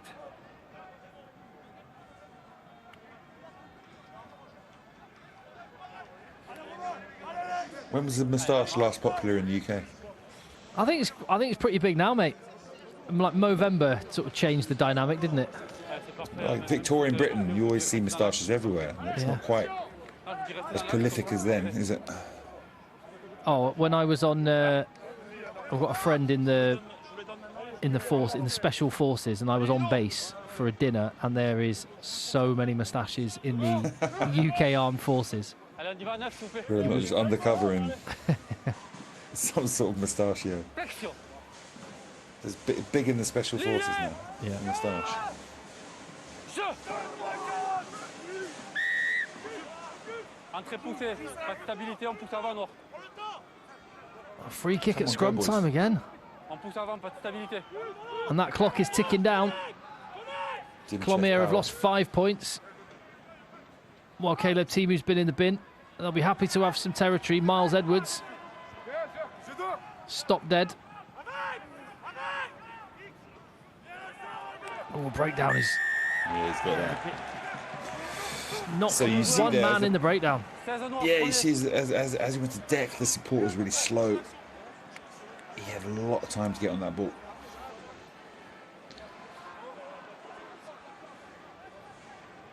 Strange, from that free kick, there didn't seem to be as much desire and envy and numbers flowing onto the ball and taking the ball. This is where Colomiers players need to step up and start becoming, there's a great French word, is acteur. When you want to get involved, you want to make things happen. Ok. That's what they need right now. It looks like the breeze is up. Looking at the assistant referee's flags, it's blowing a lot more than it was in the first half, and in favour of Provence. Look at the different morphology on these two running Yeah. on there. That's incredible. It's like a circus mirror. Attends, bloc, Damien. Attends, il y a des changements, il y a des changements. Yeah, Jules- the Jules breeze is Danglot. there for sure. Jules Danglot on at scrum half, signed from Toulon, and Phil Quitté signed from Vannes. Damien, bloc. 140 kilos Wow. C'est bon, Thomas? of tight head prop. Allez. Reprise du temps. Can you call that a mullet? Skullet, is that the word? Ok, action porteur de balle. It's a choice. Oh, penalty advantage in Muntz' range. What will they do with the advantage? Muntz is absolutely smashed, but Lepeg offloads to Varero. Inside. Oh, to Lucas. Last one. One pass away. He did not need to make that last one. The two before that were great little out the back offloads. They're fantastic. But that last one, I think there was a player in the way. It wasn't on. Oh, it's actually closer than I thought. I thought he was going to be running further back. I was going to say, I think at some point there's going to have to be a conversation about how far and how long advantage is. Because that was like, if they'd have had the skills to give the pass, they were in. Not sure what more advantage you want. I'm going to try line begging, but they've taken the three. No, they've got the try line begging now. With the man down. Yeah. Last opportunity, a man up. 2 tries in the yellow card, this will make it. This is big. This is big. Ooh, dummy there. Free kick. Oh, my days. Shocking. Thomas Sauveterre. That is coach killer material, that one. That's where you get animated. You start punching things. And something like that happens. Yeah, that's big. So for anyone who didn't understand why that happened, so the hooker can't throw and then not throw the ball. So like a dummy throw. So he got the call wrong and started his throw too early, then realised, held on to the ball and threw it a fraction of a second later. Now you can't do that because obviously it makes defending it impossible.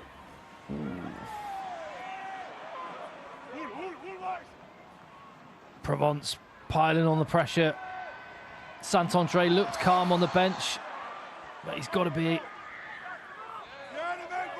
getting a bit tense. Definitely the momentum is with the home side. Ooh, penalty.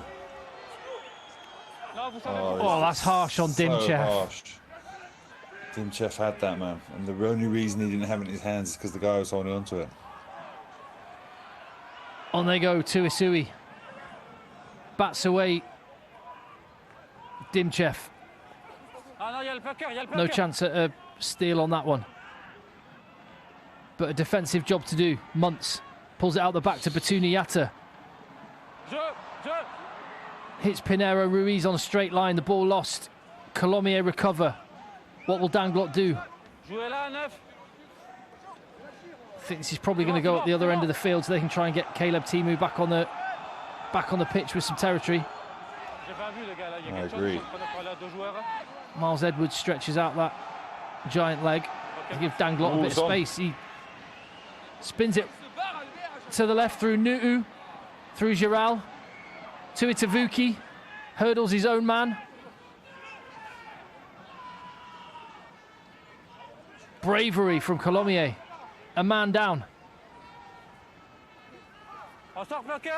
Potential hint high from Jean Thomas there. Nothing to see. The game goes on. Flat ball. Plantere scored the first try of the evening. He's been busy. He's stolen that. Diego Pinero Ruiz, Portuguese international, the 22-year-old, gets the steal. Oh, Plantere. Couple of penalties against them for the same thing.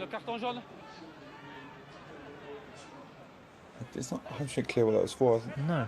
Was the player on the floor as he made the tackle? Is it against the tackler for being on his knee? Yeah, I think tackler, I guess, was on the floor and he made the tackle, but didn't see it live.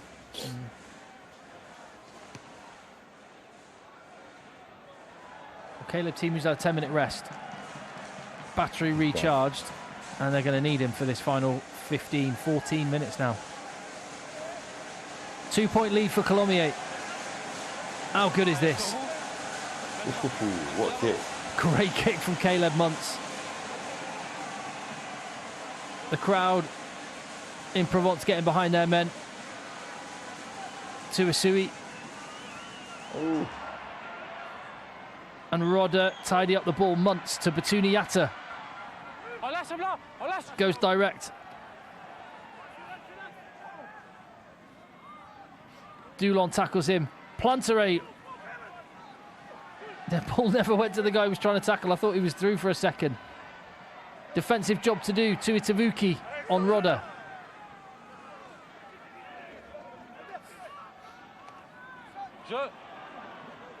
Tuisui sits down another Colomiers defender who is still down. Yeah, I think he got a... And that means there's space in that hole that he would have been stood in, the defender. Will the referee have to stop this shortly? It goes on. Danglot tries to fly out the line. Jalagonia continues. Desperate defence from Colomiers. 10 metres from the line.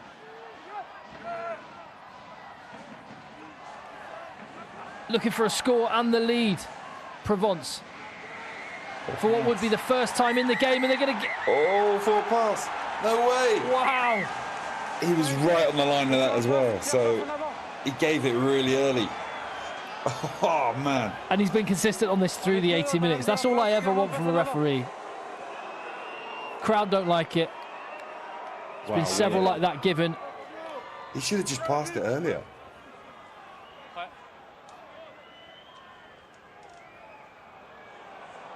Yeah, you see the assistant hand straight on the little microphone immediately. Simple 3-on-2.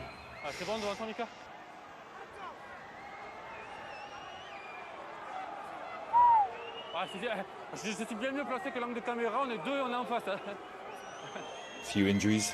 Yeah, they have been battered, haven't they? Here we go. Yeah, just got his head in the wrong place. Poor tackle techers.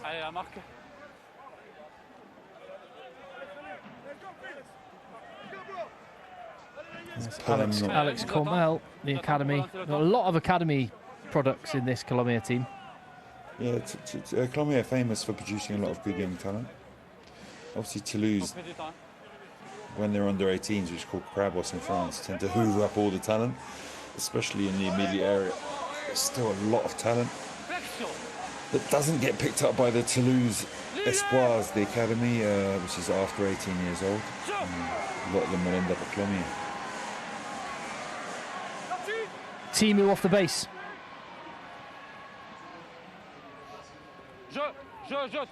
Colomiers running quickly. Miles Edwards on the charge.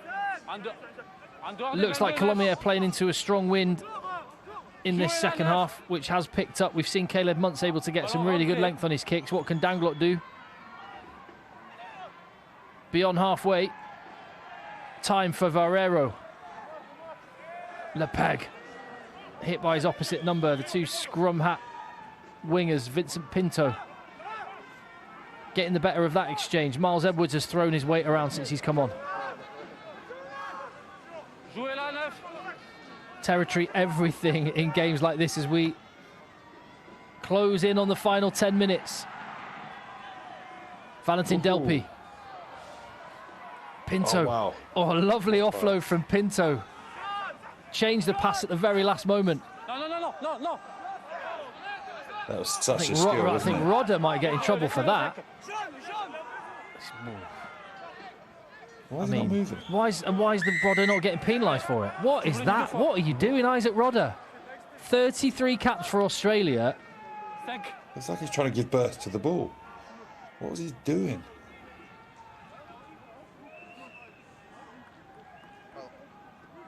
Unhappy with his teammates not grabbing the ball, man, is what I heard him say.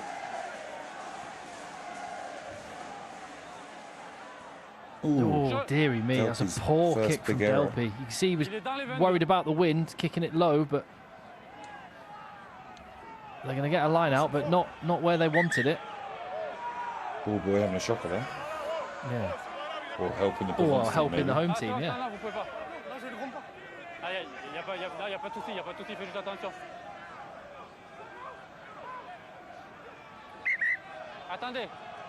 He'll be getting high fives at school tomorrow for that.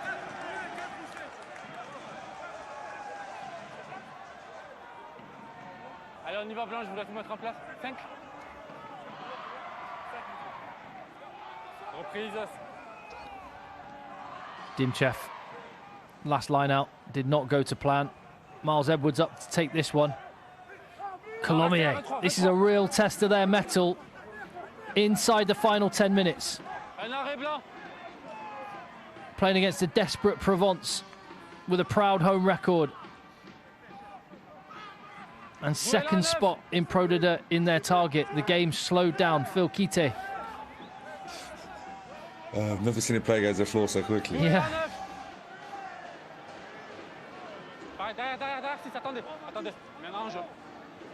Up it goes, but that, yeah, you can see the impact of that wind.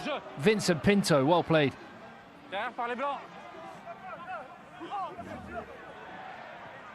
Oh, how did that ball come out there? Is that going to go all the way dead? Scrum back. Oh. That's a poor kick. Does he get the advantage? Pinto gave a bit of a dodgy offload, and as he fell on the ball, the 9, he let it get away from him and it popped out underneath his body. I mean, Pinto, the offload he made earlier was phenomenal, where he went to pass it to one player, then just changed the position of the ball in his hand and just flicked it with his fingers to another player. It was a phenomenal offload, but that one he missed, which is a shame, because had they got fast ball there, it would have been interesting. It's a really poor kick. But Pinto just won that aerial battle. They get fast ball here, with the way they play, going to be opportunities. But Danglo just had a bit of a bad moment collecting that ball.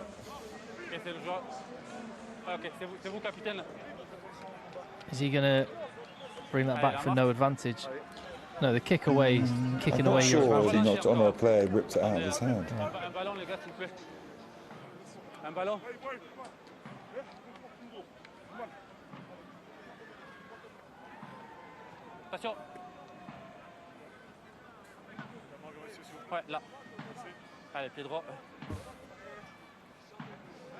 I think he might have played some rugby back in the day. I'm just assuming.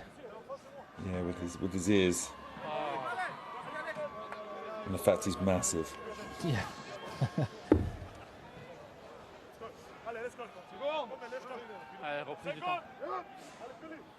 Big scrum, this one. With the wind, it might be out of range for Valentin Delpy, or close to it, but territory's absolutely massive. 8 minutes to go. Yeah, towards the end of the game, the refs will be less inclined to give vital penalties, unless they're obvious. They change the kind of parameters of what they do. And the closer we get to money time, the more cautious should be about giving game-changing penalties.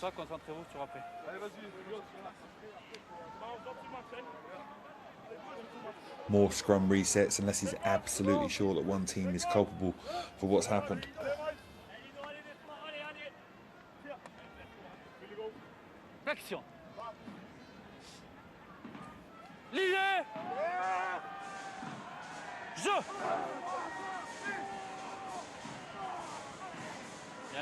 Oh, pressure comes on, good shape.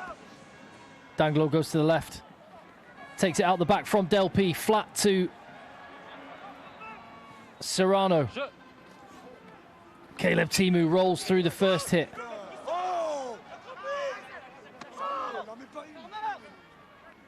Vincent Pinto's keeping the width, but they stay narrow.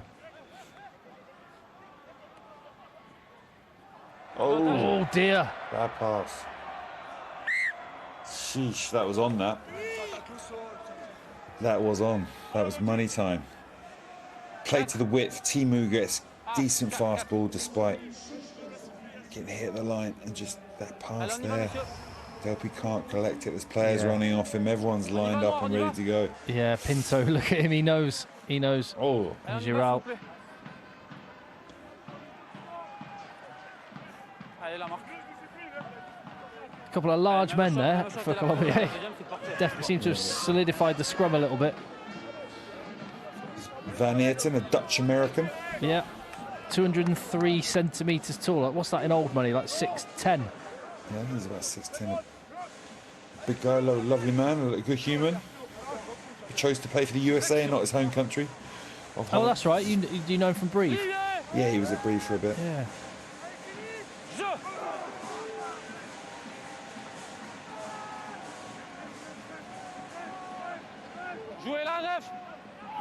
Really well contested scrum that, as Provence keep it in.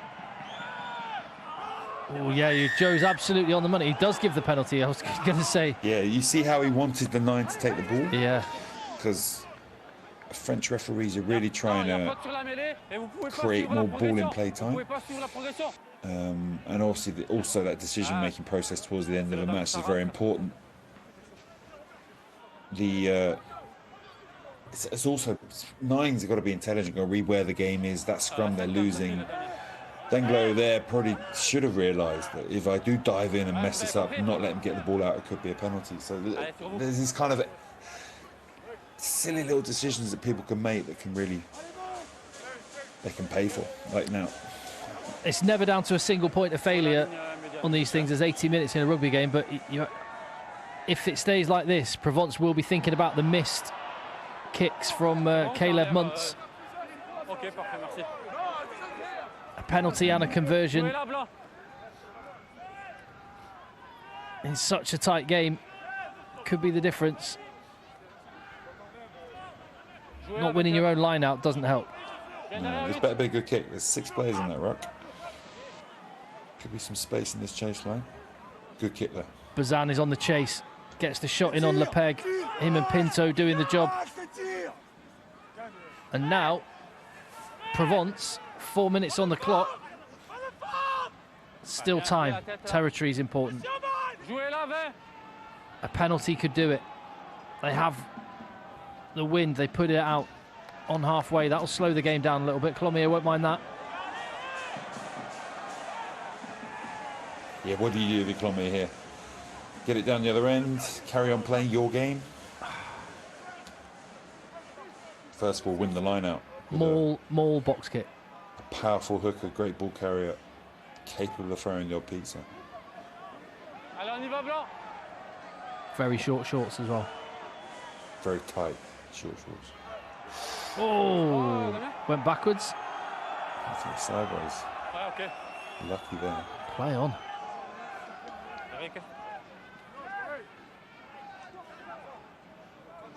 They're going to the skies again.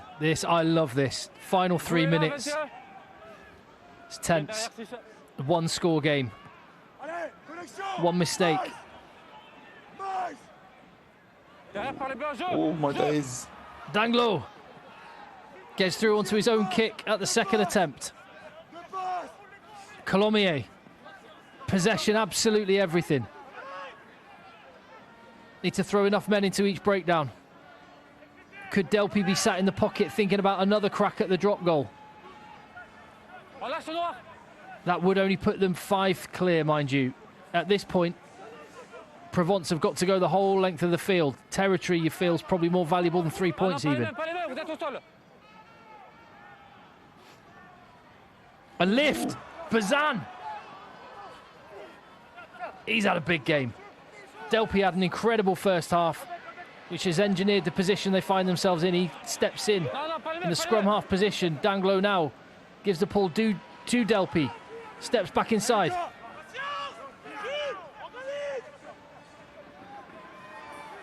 They have everything they want at this point. They could kill the game off. They could take away the bonus point for Provence as well. This is top 2 inches rugby IQ stuff. And they've got some smart, wily characters on the field, like Caleb Timu. They're stacked up on the left-hand side. Dulon goes to within 3. It's a long way back for Provence right now. Someone needs to make something happen in defence.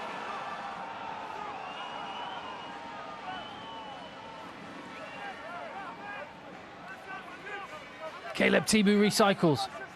Denglo has been sharp since he's come on. Serrano. 1 minute left. 96 metres away from Provence getting a try. They just need possession right now. Penalty advantage to Colomiers. They can just win the game, chew the clock up, take the 3. And head back to the Toulouse suburbs, 2nd in the table still. Listen to how silent the Stade Maurice David is right now.